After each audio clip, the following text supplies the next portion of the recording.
In the news this week, citizenship reform met with resistance as migrants garner support. Plus property boom. Banks speculate housing price hike in the city. Also NASA's up-close and personal encounter with Jupiter's megastorm. This is the Evening News with Ivan Leung and Elise Simic. Good evening. The resistance towards immigration and citizenship reform is gaining momentum with a new petition launched on the internet.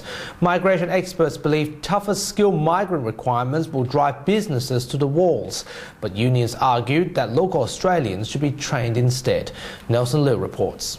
For Joe, it's a change that could hurt his small business. It's a big hit. He's worried immigration policy changes could force his lawful overseas employee back to her home country.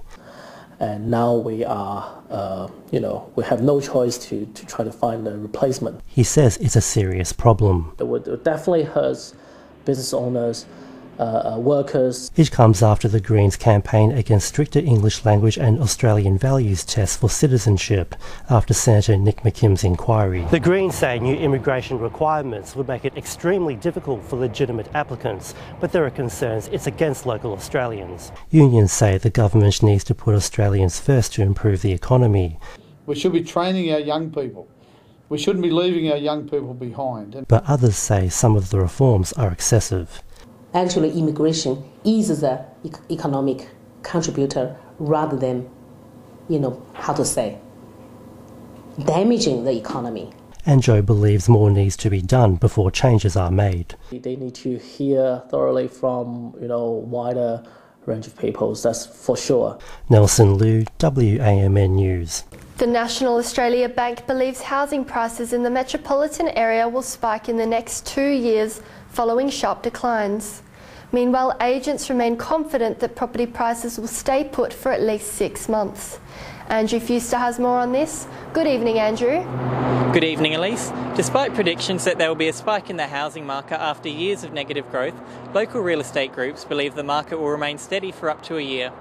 Will Traynor, the Principal Director of Rain and Horn in Kelmscott, believes now is the time for cautious optimism for people seeking to enter the property market. If I was in the market looking for a house right now, I'd be most probably saving a bigger deposit. The market's not going to do anything in the next 6 months. I think we need to see what the Reserve's going to do in the next 6 to 12 months. Mr Traynor advises potential buyers to be patient and save up a sizable deposit in order to take advantage of the low interest rates and property prices. Back to you, Ivan.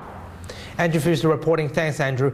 The Greens are reeling from shock after Senator Scott Ludlam resigned on Friday after realising he was ineligible to stand in Parliament. The co-deputy leader of the Greens discovered he holds dual citizenship of New Zealand and Australia, meaning he can't hold elected office in the federal parliament under the Constitution. There are mixed feelings about his leaving, with some people bitterly disappointed and others breathing a sigh of relief. Both of the major parties are going to be quite pleased to not have Scott Ludlam around, at least for a while anyway. I assume he'll make a comeback. I do want to take this opportunity to actually thank Scott for I know he put in extraordinary hours over many years. I neither love him or hate him, but I understand where he comes from, so there's a certain amount of respect for him as a young person going about a job that he was elected to do. A new overarching energy board to help monitor the security, reliability and planning of the national energy market has federal and state ministers divided. This board was a key recommendation in the Finkel review. However, some ministers worry an added layer of bureaucracy will slow down the system further. Currently, there are already 3 decision-making bodies in the national energy market, and this board would be in charge of monitoring them. What needs to be done? Well, we need a market that is more agile and is more, nimble to react to these new technologies. Is another layer of bureaucracy the answer? In my view, I would agree with Finkel. The Conservation Council of Western Australia are taking legal action against environmental approvals of the Uliri uranium mining proposal. This was one of the last decisions made by the Barnett government, despite the Environmental Protection Agency warning native animals may become extinct if the mining goes ahead. There are also concerns that since uranium is poisonous, it will cause sickness within the community and damage the water supply. We're taking a Supreme Court action to not only stop Uliri uranium mine, but to uphold the environmental laws that we feel have been broken by the late Environmental Minister.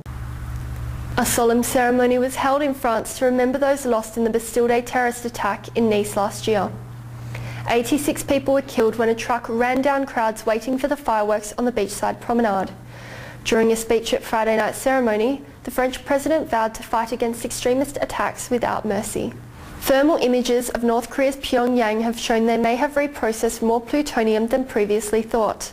The US says the material could be used to enlarge North Korea's stockpile of nuclear weapons.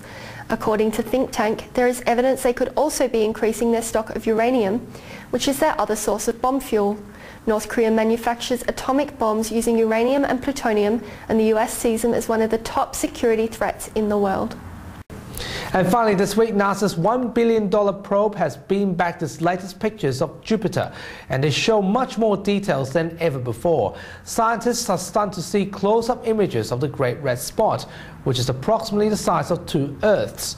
The probe's Juno cam has circled Jupiter for 7 times and recently flew 9,000 kilometers above it, which is closer than any spacecraft has ever been. This is a milestone for our country, but it's a milestone for planetary science. And now we have a chance with Juno to go back and study the planet in its own right. And those are the top stories you need to know this week. We have the latest news on our website and Facebook. Catch you next week. See ya.